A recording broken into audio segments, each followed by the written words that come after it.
Good evening, everyone. My name is Liz Elliott. I am the co-chair of the New Orleans Safety and Justice Challenge Community Advisory Group. I want to welcome you to our forum. This is part of the series of judicial candidate forums we've been running called The Justice We Want Depends on the Judges We Choose. Tonight, we're going to hear from the candidates running for Louisiana Supreme Court Associate Justice. I want to thank all of our co-hosts, Court Watch Nola, Innocence Project New Orleans, Southern Poverty Law Center Action Fund, Louisiana Courts Matter, National Council of Jewish Women, the League of Women Voters, Orleans Public Defenders, Crescent City Media Group, and Urban League of Louisiana. We welcome all of our viewers to submit questions for the candidates. You can either do that in the chat panel here in Zoom, or if you're watching on Facebook, which I think that feed might still be trying to prepare. So we'll try and get that broadcast up and running as soon as possible. You can submit it in the comments on Facebook, and our volunteers will get those questions to the moderator. Tonight, our moderator is Oliver Thomas from WBOK, and at this point, I'm going to turn it over to him and the candidates. So I hope you guys find this informational and educational. Thanks so much.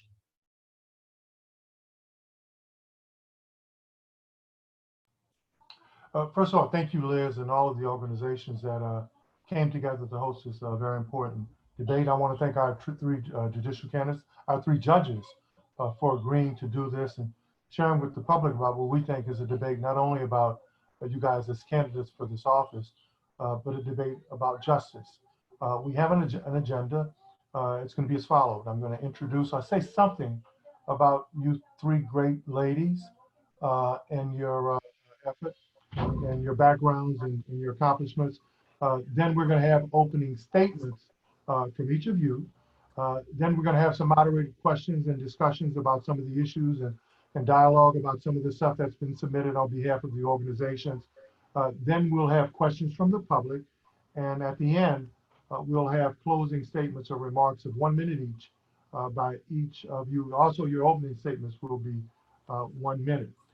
First, we're going to introduce Judge Sandra Jenkins. She's a graduate of Redemptorist High School in Baton Rouge, 23-year practitioner, somebody who's worked hard to know the law, former prosecutor, former criminal defense attorney, undergraduate from LSU, and of course, Southern Law School. Welcome to the debate.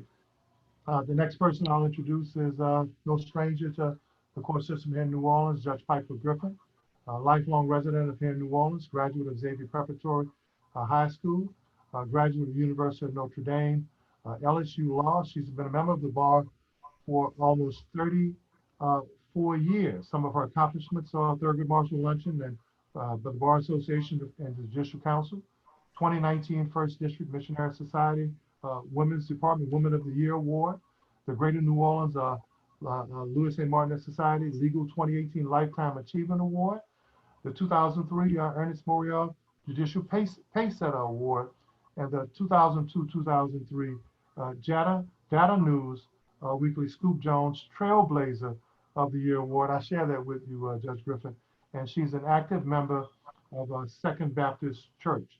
Of course, guys, I can't read all of y'all stuff. There's so many accomplishments. We'd be here all night. Of course, Judge Terri Love is a native of Birmingham, Alabama. She graduated in 1983 from Jackson State University with a Bachelor of Arts degree in Political Science. She received her Juris Doctorate from Tulane University School of Law in 1986 and was admitted to the Louisiana State Bar in April of 1987. In 2004, Judge Love received a Master of Law degree in the judicial process from the University of Virginia, and in 2007, she was selected to attend the International Judicial Academy, where she studied international law at The Hague, Netherlands, in 2011. She began her legal career here in New Orleans with the firm of Jefferson, Bryan, Gray, and Jupiter, and where among other things, she represented the Orleans Parish School Board in tort litigation. She is a member of Greater St. Stephen's Full Gospel Church. She's over the Senior Citizens Ministry. She's married to the great Elroy Love, and they're the proud parents of Jasmine Cockfield Samuel, and Elria Hall. Guys, welcome to this very important debate about justice. Each of you, we'll start with Judge Jenkins. I may switch it up during questions, but Judge Jenkins, a 1 minute brief opening statement. First of all, I'm excited about this venue, that we have an opportunity to discuss the importance of our Louisiana Supreme Court. I am Sandra Jenkins. I serve on the Louisiana Fourth Circuit Court of Appeal, and you heard a little bit about my background, and our time is so extreme. So I'm going to start with this. My website is sandrajenkins.com to learn a little bit more about me, but I am running for the position of Associate Justice of the Louisiana Supreme Court.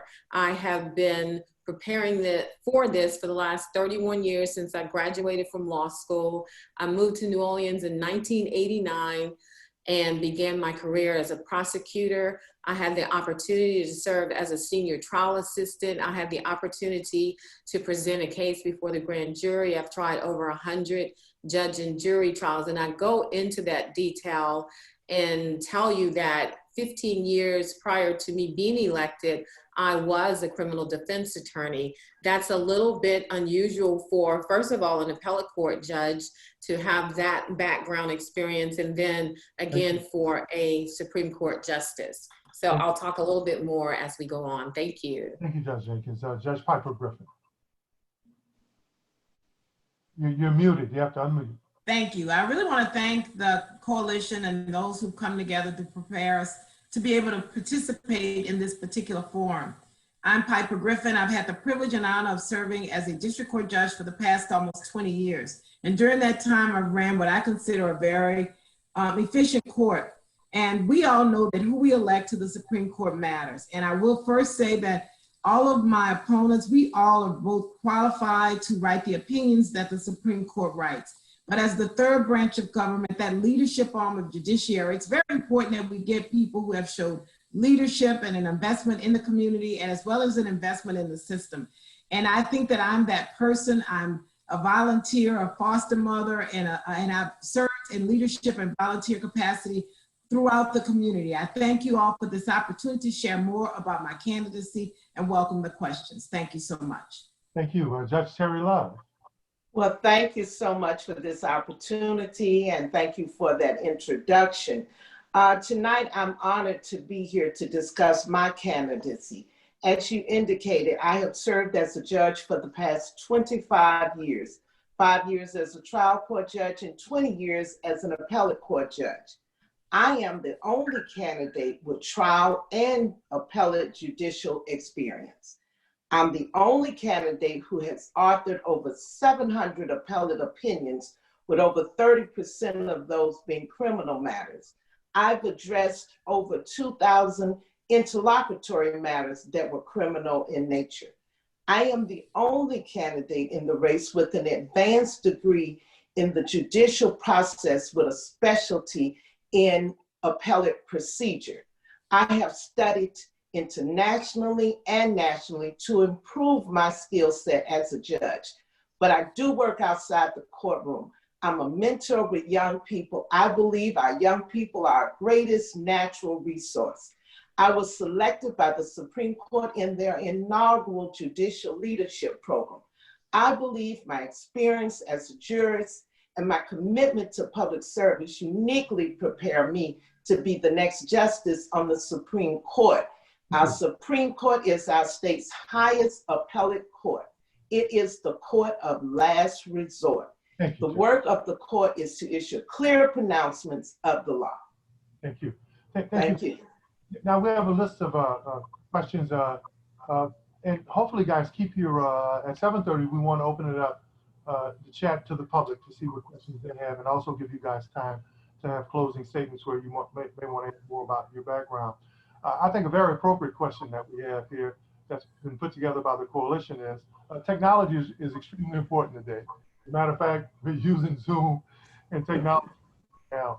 How would you guys use your position on the Supreme Court to advance technology, whether it's about summons, accessibility, so texting people so they can appear in court, or any other ways that you guys would see technology fitting, especially your work and what you do as a justice or the criminal justice system today? We'll start with Judge Griffin. Sure, thank you very much. I think COVID and what's transpired as a result of COVID has made it very clear that we on the third branch of government need to make sure that we are at the stage that we need to be as relates to digital management. And we need to be prepared to train judges, equip courthouses, to allow lawyers an opportunity to be able to move their cases along in the event something like this happens. Technology, I'm pleased to have been a prior chair of the technology committee for our court. And I think there are lots of innovations that are out there. We know Zoom is available, and there are other platforms that are available that will allow judges, I think, to be able to move the docket, as well as allow lawyers and the legal community and litigants access to the courts. And so we have to be prepared to equip the court and train judges and allow lawyers access using digital advancements. Thank you, Judge Griffin. Judge Terri Love. Well, one of my administrative goals as a justice is to create a task force to study judicial delays. I believe that judicial delays can be improved by technology. I've studied my record, and I have a record of issuing my opinions 30 days after oral argument. That's been my average. And I think one of the ways you can improve that is through technology. One of the biggest issues we have on the appellate court are extensions because of record transmission. And the law has not been changed to catch up with the technology. So I think the first thing we need to do is look at some of the laws as they relate to the technology. The second point, which is of great importance to me, I've been trained by the State Bar as a law and civic instructor for the public. I believe that the public does not have enough information on the process. There's so many young people and not so young people who really don't understand the process. So what I would like to do is go back to the old days. You remember Schoolhouse Rock, where you had the videos? I'd like to see the court work with the legislature and create some videos that we can place out on social media platforms to educate the public about the court system. Because I don't think that the public, and it's not a lack of education, it's just not the exposure to the system. And I believe technology is the way that we can educate the public about the court system. And it's something that is cost effective. And finally, one of the things, I would like to open up more court proceedings through technology for the public. And I think that would also educate the public on the process. So I believe and I did lead our course transition. We began a transition to paperless. And it's hard sometimes to get everyone to go to paperless. Thank you, Judge. We're working on it. We're working. Technology in the court, Sandra. Because of COVID, that has been a great issue and a point of discussion with the courts across this country. And I would believe that the IT department's funding for everything that they need to make our courts efficient is the number one thing that I will look at. We need to be able to have user-friendly websites for the public. We need to be able to allow those that are serving on jury duty to be able to easily access and not necessarily have to show up. I know some jurisdictions have the call-in system and different things like that. But if we would have somewhere on each court's website, a district court, as to going in, putting your name in and finding out if you have to show up on this day and all the other things that jurors worry about when it's time for jury duty.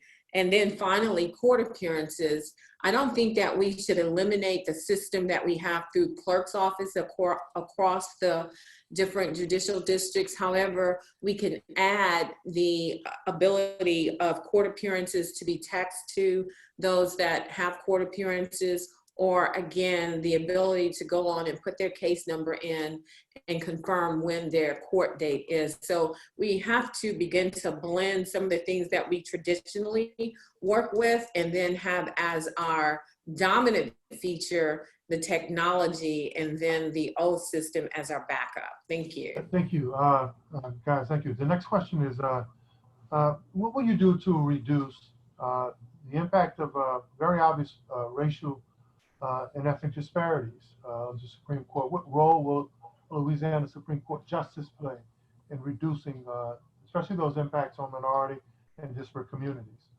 Judge Love. Well, first of all, as you remember, recently we went through a criminal justice reform that was a product of the legislature, the executive branch, and the judiciary. I would like to see, because on the Supreme Court, you're really more of a policy court. So you get an opportunity to help set some of the procedures. So I would like to get that committee rolling again. I don't know whether it ended or whether we need to just get it reactivated, but I think we need to start there. Then second of all, I think it's about training. I just think we have to make sure that judges and court staff are trained. Now, some of the issues are related to the prosecutorial area and the legislative area, which the judiciary would not have control over. But I think that if we go to training, if we make sure that we are applying the rule of law equally and justly in all of the cases, I think that will go a long way in making sure that the system is fair to all. And I also think transparency in the system will make sure, and equitable treatment of everyone in the court system. As a justice, I will not be on the front line, but I have to make sure that there are policies and procedures that are put in place to ensure that those judges who are dealing with those issues in the front line are aware of their requirement to treat everyone equally under the law. Thank you, Judge Love. Judge Jenkins. Racial disparities, fair treatment. I believe that training and programs are important.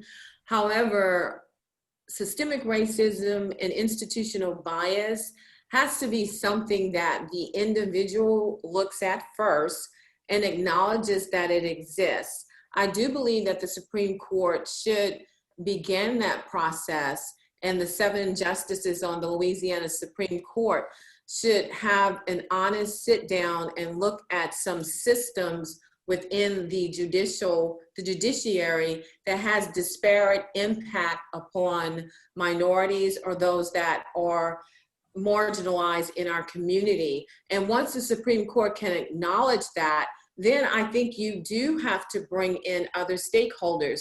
We have to be able to bring in the district attorney. We have to be able to bring in the sheriff's department and say that these are the things that we have observed that are systemic issues within our system. And we want to acknowledge first and begin to find out how can we address these as a body that's all intertwined together. And without that communication, without that cooperation, without that willingness to acknowledge that systemic racism exists within the judiciary, then we're wasting our time going to trainings. Thank you.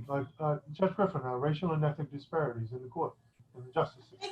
I think that both of my opponents have talked about things that we've got to do. As Judge Love indicated, the Justice Reinvestment Task Force, which was established as a holistic approach with district attorneys, with members of the legislature, with members of the judiciary in it, to look at implicit bias, to look at the issues we have relative to our criminal justice system, that it needs to continue to do its work. But that we on the Supreme Court, as we set policy, we have to be very, very conscious of making sure that judges understand and appreciate that, like Judge Jenkins says, we all come to the table with our own implicit biases. And those implicit biases must be realized and must be brought to the forefront. And there must be this training training of new judges, training of old judges to understand and appreciate those biases and to do everything in their power to make sure that those who come before them are treated equally under the law. And this mandates that we as the Supreme Court indicate that the policies that we have in place, following the rules of law, making sure that judges are trained, recognizes that systemic racism is a part of our legal system and an unfortunate part, and one that we have to work very hard to eradicate, work very hard in training lawyers, in training judges, and allowing the system to do what it should do relative to making sure that all people are treated equally. And so I really believe that the Justice Reinvestment Task Force, which continues to work, work is on the website that they have. And I think we need to continue to allow that, and along with the Supreme Court doing what it needs to do to allow the criminal justice system to look at itself. Thank you so much. Thank you. Judges, no prosecutor in Louisiana who has contributed to wrongful conviction without holding favorable evidence has ever been held meaningfully accountable by the Louisiana Supreme Court. What would each of you, starting with Judge Jenkins, what would you do to change that? Judge Jenkins? I believe that the discipline of attorneys falls as well on district attorneys and assistant district attorneys. I would not treat those allegations any further once it got to the Louisiana Supreme Court, because it goes through an entire process to make that determination if there is a violation of professional code of conduct and whether or not there should be punishment for that. But what has to happen is the customs that we're used to in our criminal justice system, traditionally over the last 50 or so years, or 50 or plus more years, traditionally we had certain types of judges that were elected. We had judges that were elected that were men, that were former prosecutors, and there is that close relationship sometimes between the district court judge and the assistant district attorneys in their divisions. So once we break that little relationship up, then judges will be more comfortable with reporting issues of bias or reporting disciplinary issues to the proper authorities, and then the Louisiana Supreme Court would run its course on what type of discipline, if any, should be gauged against that party. Thank you. Judge Griffin, wrongful convictions, prosecutorial misconduct, withholding evidence. How can you help with that as a justice? As a justice, we manage and we discipline lawyers, and we manage and when I say that, we are responsible for the committee that actually looks at things that lawyers may or may not do that are contrary to the law, contrary to ethics, contrary to professionalism. And it is our obligation to make sure that it is clear that these things will not be tolerated, and that those people who are responsible for things that like prosecutorial misconduct, like withholding evidence, that those are issues that will allow to be perceived through the lawyer disciplinary process. As Judge Jenkins indicated, it goes through that process. If something is found, it then rises to the level of actually being looked at by the Supreme Court. We must make it clear that these types of actions will not be tolerated, and that there will be consequences as relates to the suspension of licenses, as relates to potential disbarment, as relates to whatever is the appropriate finding, based on the findings, whatever is the appropriate action. And we do that through our committees. Thank you so much. No, thank you. Judge Terri Love. As a justice on the Supreme Court, you're on the state's highest appellate court. An appellate court does not have original jurisdiction over certain matters. Those matters would come to the Supreme Court in the appellate process. So I believe that we have to look at the record. And once we look at the record, it is incumbent upon us on the Supreme Court to issue rulings that demonstrate that that type of behavior will not be tolerated.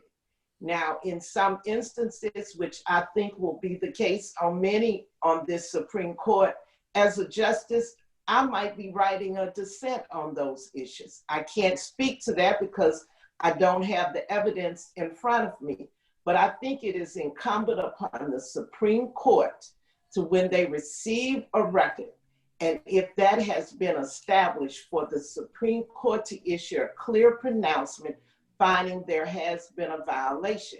And that relates also to the matters that would come through the disciplinary process. But there have been cases where I've reviewed where the parties have made those allegations at the trial court, and they need to ensure that the record is complete. Thereby, the appellate court can issue a ruling and make those findings. But because the Supreme Court does not have original jurisdiction on some of those matters, it is in an appellate process. So I believe that if we issue the right opinions on the right cases, I think it will send a message. Thank you, guys. Well, one more question before we get to the public questions, and please try to keep your statements as brief as possible. Some states have a system of Supreme Court justices being appointed. How do you feel about the Louisiana Supreme Court justices being appointed as opposed to elected, and why favor one system or the other? Judge Griffin. Sure. I think that the issue with appointment of judges versus election of judges is that the people are not choosing. The people, I think, have a right to weigh in on the process. And the election process allows the people to look at the people who are offering themselves for the position, to consider everything that that person will bring to the table, and to make a determination as to whether or not that person, that lawyer, judge, or whomever, brings to the table what we as a community want for our justices. And so the elective process to me is the people speaking. As it relates to the appointed process, it's those people who have power making a decision behind a closed door, and often that decision is not necessarily consistent with what is the will of the people. And so I think that there are arguments on both sides, but I personally believe that the elective side allows the people to voice their opinion, to voice it loudly, and it allows them to say, hey, I want this person because this person brings this to the table and has offered what I think I want to see as an associate justice on the Supreme Court. Thank you, Judge Griffin. Judge Terri Love. Well, from a personal standpoint, I believe in the electoral process for all judges. Had it not been for that process, I do not believe I would have been selected through a merit process. I believe that the people should always have that right to choose. And that is how you ensure diversity of thought, diversity of people on the court, and you ensure, Thurgood Marshall always talked about his role on the Supreme Court as bringing a different perspective. And I believe that through the electoral process, you get that different perspective. And the appointment process will create the power in the hands of a few. And that would not be beneficial to the society as a whole. Thank you, Judge Love. Judge Sandra Jenkins. When we look at the fact that District 7 is considered the minority district out of the 7 Supreme Court districts, then we understand and know why we have to have a free election within our state. The other six justices on the Louisiana Supreme Court are all white males. And if we left it up to that select few, as Judge Love mentioned, then I think we would even have a worse problem with trying to make sure we have diversity. District 7 has very sophisticated voters, and it is the state of Louisiana citizens' livelihood that is at stake when we make our decisions. It's about our business community's interests when we make decisions from the Louisiana Supreme Court. So why not have everyone have their voice through the election process? Thank you. Thank you, guys. Chief Justice Johnson is on the record in her statement in State versus Gibson that in order to restore confidence in the justice system, Louisiana should fully apply the decision in Ramos versus Louisiana, requiring unanimous verdicts to all cases, regardless of how long the defendant has been in prison. Judge Jenkins, you agree? Absolutely, 100%. Judge Griffin? I think that that's correct. Yes. Judge Love? I'm sorry. When you first began, I could not hear the first part of your statement. Yeah, Chief Justice Bernard Johnson, in a statement in the State versus Gibson, said that in order to restore confidence in the justice system, Louisiana should fully apply the decision in Ramos versus Louisiana, requiring unanimous verdicts to all cases, regardless of how long the defendant has been in prison. Oh, yes, I agree with that. There is, on the Good Morning Show, Detective Media WVOK, we talk a lot about justice. And one of the questions, whenever we talk about the judicial process, years ago I wrote a piece called that the administrative branch of government and the legislative branch of government have moved so far away from the people that they'll probably begin to need a passport to get there. Well, one thing we hear about from judges is there's a common statement when you talk to judges, and people echo this on my show. Every time you talk to a judge, they say what they can't do. Well, my position won't let me do this. My position won't let me do that. In order to bring the justice division, that branch of government closer to the people, Judge Griffin, what can you do? I think that we can educate the public. I think that it is necessary that we quit allowing ourselves to sort of being cloaked in secrecy, that we need to do some of the things that allow the public to see what we do, how we do it, and that's important because they have to understand the process. I think we also can offer the educational series. I, like Judge Love, was trained with the law and civic education, and I sat on that board. And that is a program that is specifically designed to teach the average system how law works. And I think we need to make those kinds of programs more available across the board. And that we need to, in doing so, work with the Bar Association, the local bar, the state bar, get lawyers as involved as we can, and they are involved in the law and civic education side, and allow things to be more open. We've got to figure out a way to give the public some level of access so that they don't feel that we're, again, cloaked in secrecy. Thank you. So thank you very much. Thank you. Judge Love, getting closer to the people. Well, that's an area that I love. The canons do prohibit us from doing certain things, but in my record, I'll name a few things that I've done. I've conducted court at Dillard University. We've conducted oral arguments. I host an annual law day at the court for young people. I created a summer jobs program at our court for young people. I constantly try to expose our young people to the process. And I think I spoke earlier about the Law and Civic Institute, how I would like to bring more programs to the public. And I found when I do speak, there is an interest.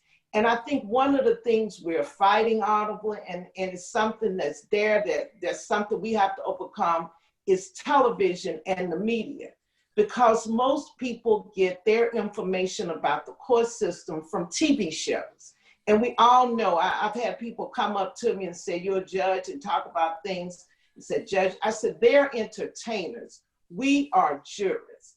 And I think that is something that we're going up against. And I think it's a battle, but it's something I think we can do by education and bringing it to the public in a way that's easy for them to understand and digest.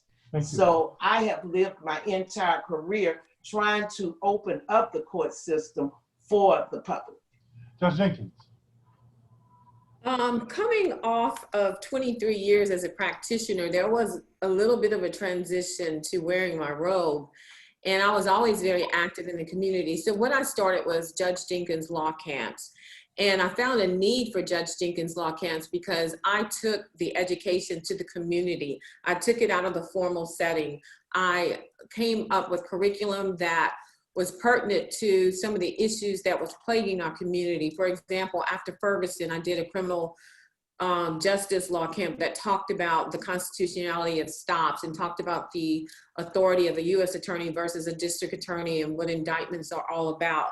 As an appellate court judge, I was part of a panel that went to Angola to train inmate counsel through oral argument on what we look for as judges. And as we talked about a few questions back, because of Louisiana's high rate of persons that are wrongly incarcerated, I find that it is imperative that we as a judiciary also educate in that arena, not as an advocate, but just as giving persons an opportunity to present their cases because it is allowed by statute, and understanding and knowing that post-conviction went from allowing 3 years from the time of conviction now to 2 years from the time of conviction. So I am very aware, I'm very in tune to what is going on within our community where there are disparate impact in treatment of the marginalized in our community. And that's where my education is focused. Thank you. Thank you. Judges, and we'll start with Judge Jenkins. What are your views on the death penalty under the evolving standards of decency? Judge Jenkins. I am in agreement that the moratorium that we have in many places across this country should remain because of the disparate number of persons from poverty and from people of color that have been prosecuted and wrongfully convicted in that area and are on death row. So personally, I am not in agreement with the death penalty. However, as a young lawyer out of law school that was an assistant district attorney that did not have enough years to represent someone as a criminal defense attorney that was facing death, I got to prosecute as second chair a first-degree murder case, and it was the worst day of my life when I had to argue before that jury, and it just changed something in me. And I think that's why I was such a great criminal defense attorney after that experience. Thank you. Thank you, Judge Jenkins. The death penalty under decency, Judge Griffin. You know, I'm not sure that I can prejudge cases. And so that's what we're not allowed to do under the canon. You talked about what we're not allowed to do. Personally, however, I think that we as a country have to acknowledge when something isn't necessarily a deterrent. And when it is not, when we have more people, not people of color being convicted as a result of the, and finding themselves sentenced to death, but in fact, what we have is a system where we devalue those people of color, and you have more people who are convicted when it's a person who is not a person of color, more people finding themselves faced with the death penalty. And we need to be conscious of this implicit bias, and we need to be conscious of the disparate treatment and the disparate manner in which the death penalty is both sought and both effectuated. And so I think that we as a system have to, and as a country, have to come to grips with, as Judge Jenkins says, many states have done a moratorium. And there's a reason we need to look at our system of justice and look and make sure that our system is treating everybody fairly. And to the extent the death penalty is not being fairly given out, it is not appropriate. Thank you. Thank you. Judge Love.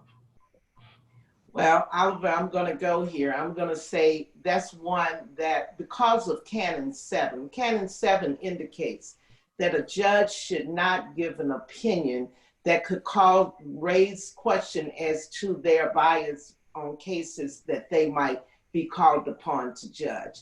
And I think to give an opinion on that could raise the question of whether I have become biased when those matters come before me. What I can say is that I see true justice as mercy and compassion for one another. Guys, this next question is also from my listening audience on the Good Morning Show on WBOK. The unfortunate incident that happened in Ferguson to young man Michael Brown uncovered something more just in other than police brutality, and how far and separate application of the law with law enforcement was with African Americans in our community. But Eric Holder's Justice Department under the Obama administration, when they reviewed some of the court practices in Ferguson, found that penalties and fines and fees, in many cases, lended itself just as much to justice as the unequal application by law enforcement, as well as what happened in the court. What can you guys do as Supreme Court justices to make sure that the practices of collecting money and using fines and fees and penalties isn't as unjust as how the law has been applicated, especially Black and brown communities throughout this country? Judge Griffin. I think the biggest issue is how we fund our third branch of government.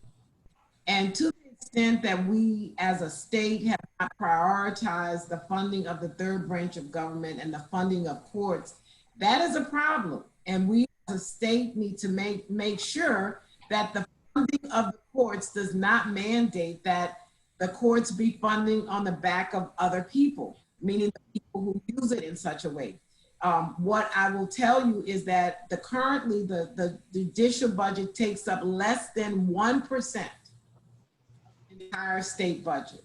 And we need to work with the legislature, work with the executive branch to figure out a method of funding of the third branch of government that does not mandate that fines and fees be utilized in order for the court systems, individual courts throughout the state to be able to run. And that to me is the only solution that we have. Fines and fees are appropriate in some instances, but clearly we need to make sure that that is not the method of funding that's being utilized by courts. Thank you, Judge Love. Well, the Louisiana Judicial Council, which is the research arm of the Supreme Court, has a subcommittee on fines. As a justice, I would like to be able to do exactly what Eric Holder did in Ferguson. Study that matter, set up a committee, study that matter, and look at how we are imposing, and then the Supreme Court could issue pronouncements. It's hard to issue a pronouncement without the research and the evidence. Also, recently, there was a federal lawsuit that addressed some of the issues on the collection of fines in criminal district court. And the Supreme Court has set up a subcommittee, which I am a member of, to look at how that matter will be addressed. As a Supreme Court justice, as I indicated earlier, you're in the policy position.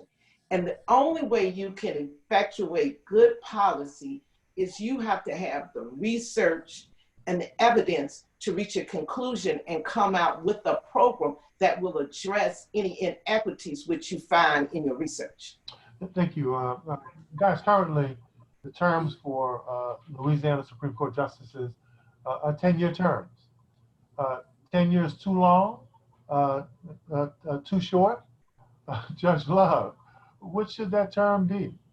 Well, being an appellate judge for 20 years and being under the 10-year term, and with that being something that is provided for in the Constitution, I have no objection to the 10-year term. And one of the reasons I think is because to really gain the skill set needed as an appellate court judge, it takes growth and it takes time to learn the trade. So I have no objection to the 10-year term. Judge Jenkins. Is it okay for me to answer the fines and fees question? Yeah, yes. Wrap that. Not too long or too short. That's my answer on that. But as it relates to fines and fees, I think we have decades of records and experience in that area. And one of the things that the legislative auditor reported some years back, and the council was working on that, is that we have not come up with a system on how to receive partial payments. There are many judicial districts that if a person comes in with money, they owe $500, they only have $75 that day, they can't receive it. So the legislative auditors have even told our courts that you need to figure out a mechanism to receive these funds, and you need to figure out a mechanism to distribute these funds. But the issue of decades of the courts relying on fines and fees to build courthouses, to buy furniture, and to do whatever it is that the judiciary needs to do, that's the judicial expense fund, is totally inappropriate. And as one of my opponents mentioned, there has been a federal lawsuit that has addressed that. So the mindset of our judges, the mindset of the Louisiana Supreme Court, and yes, the Louisiana legislature has to honor and respect that we are an equal branch of government that cannot operate on less than 1% of the state budget. 10 years too long, too short. It's just right. One of the other... my colleagues, I'll with my colleagues, not too long, not too short. Too long, not too short. Justice Johnson has been, in many cases, I don't want to say a voice in the wilderness. She's been a strong voice in defending on many things that, especially minorities and women, think are right. A lot of times her dissenting opinion should have probably been what the majority have voted for. You guys are going to be replacing one of the strongest African-American justices at the state level in this country. How do you forge relationships that maybe can reverse some of those things she fought for? And how do you develop and distinguish yourselves with your colleagues so that we can maybe move forward and progress in the direction that Louisiana was, and Justice Johnson was trying to get the Louisiana Supreme Court to progress to? Judge Griffin. I think one of the reasons that we, first off, I think that we have to acknowledge that there are 6 white men on the Supreme Court who perhaps have a similar ideology. And we have to be able to sit with them, have real conversations, and have relationships, understand and appreciate. I'm happy to say that I know all 6. I'm happy to say that because I've served on committees, I've worked with them all. And I think that one of the things that we've got to do is say, look, you guys, let's sit back and let's look at these pictures realistically, putting everything aside, applying the rule of law, applying what we know are the sentiments as relates to the public and what's going on. I need you all to consider this other side of the coin. I need you all to look realistically at this other piece of the puzzle and to be honest with yourselves and be able to render opinions that hopefully will allow some of those dissents to become majority opinions and some of those dissents to appreciate and understand the real changes we may need both legislatively and in the decisions that the Supreme Court make. But I think it requires a sitting down, a respect for each other and a respect for one another's opinion, and an ability to appreciate that maybe they're wrong. Judge Love, Long Voice Coalition Builder. How do you move this Louisiana State Supreme Court forward? How do you pick up where Justice Johnson left off? Well, first of all, it's understanding the appellate process. The key with the appellate process is preparation, understanding the rule of law, and also having a good understanding of your colleagues and their perspectives. And what I mean by that is being able to research the matters that they've written. One of the most important things, I believe, is knowing who's authored what opinion so you can understand their perspective on a certain issue. And you might be able to find a common ground that you agree on. Now, I always thought that was the process, and it's something that I will work very hard to do. I believe it's preparation, knowing your colleagues, being collegial, and having a clear understanding of the rule of law and how it applies in each case. Now, Chief Justice recently, in the case that made all those headlines, in her dissent, she spoke about the cost of incarceration. And that was an issue that I would have thought that some people who would have maybe a different perspective on matters than she would have seen that as a reason to look at the case differently.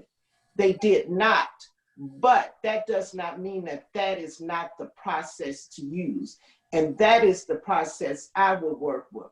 And find cases that your colleagues have written on certain issues and be able to discuss that and show them how that writing applies in this matter. It's a give and take, it's a discussion, and it's always about knowing the law and knowing your colleague and what issues they have written on. Thank you. Judge Jenkins, long voice, long cases, moving the court forward. Yes. As we mentioned, there are six white males on the court that are remaining. And actually there's one open seat out of North Louisiana. And I kind of took a peep at some of their campaigning. And even the last two justices campaigning is a consistent conservative message. So knowing our colleagues, being collegial with our colleagues has nothing to do with imparting justice.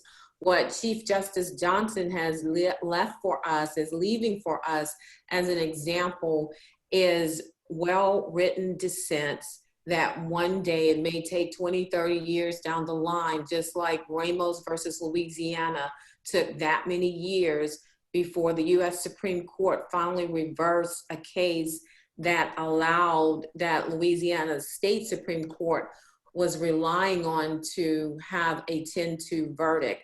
And until you have the courage to write and to be open and not to compromise justice because you want to be consistent with your colleagues or not offend your colleagues, then that is how we will maintain justice. And that is how we're going to slowly peel off institutional bias and the politics of judging. That's what I would like to call it.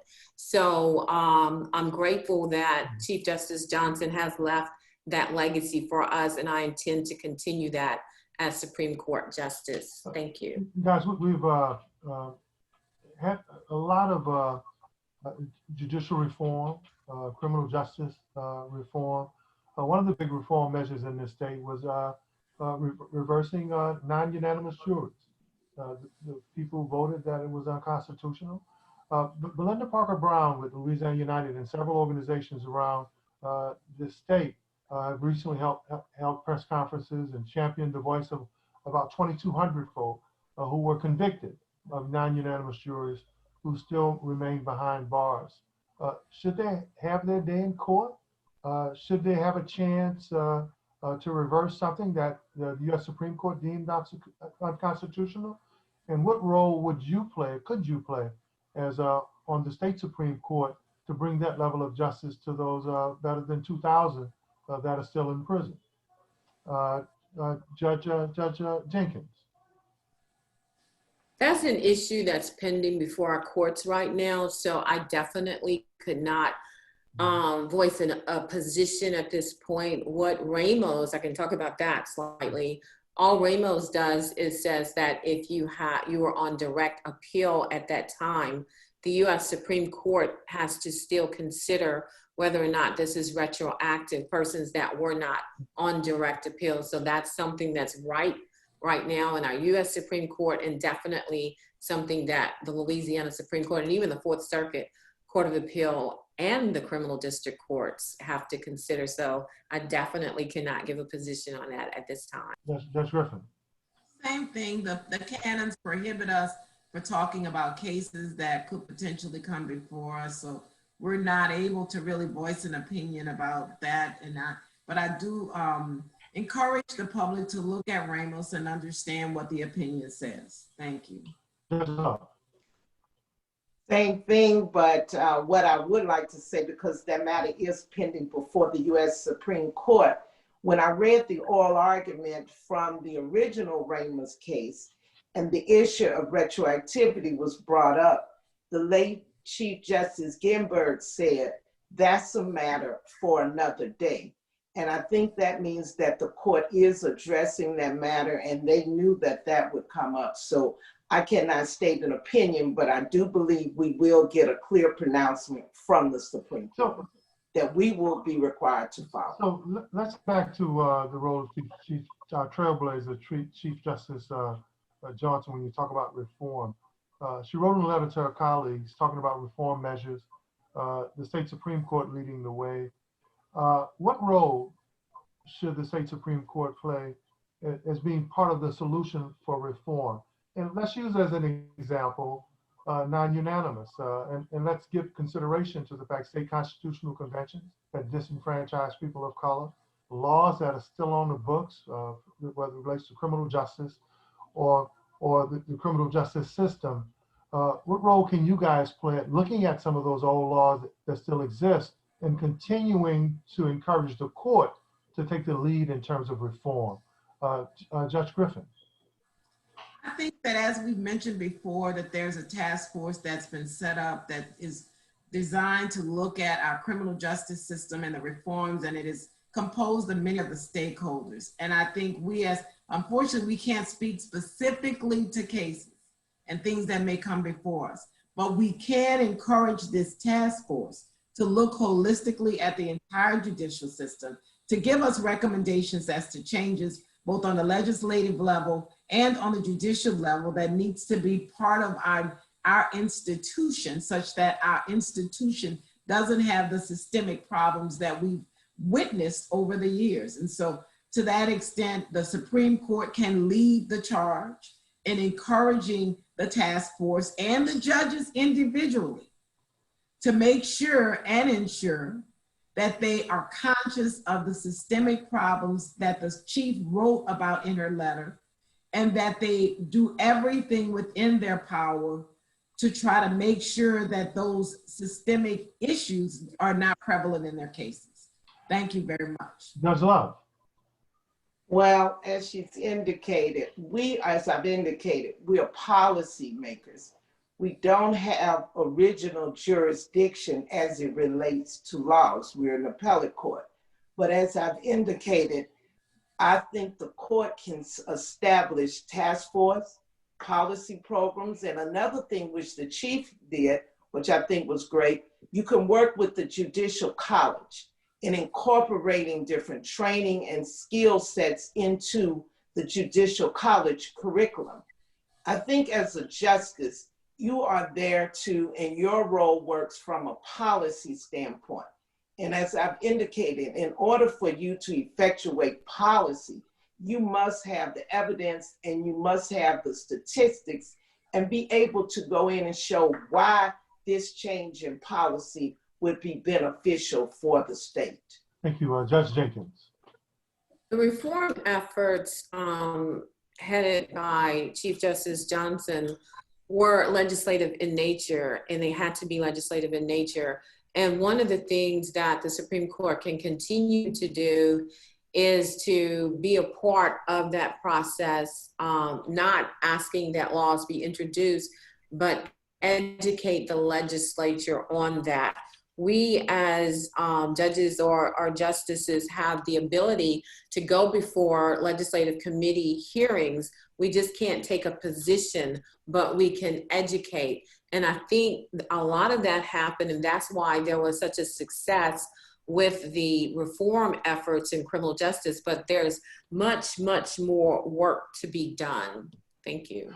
Before we get to closing, guys, I have one more question from Troy Henry, one of the owners of Equity Media and Henry Consulting.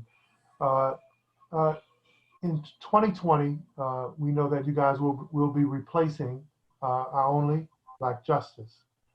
Is it time for this state to take a look at redrawing the lines so that we can create another seat for a woman of color, a man of color, or someone from the ethnic community to share in your fight to progress the court, especially as it relates to some of the racial disparities and biases. Judge Jenkins.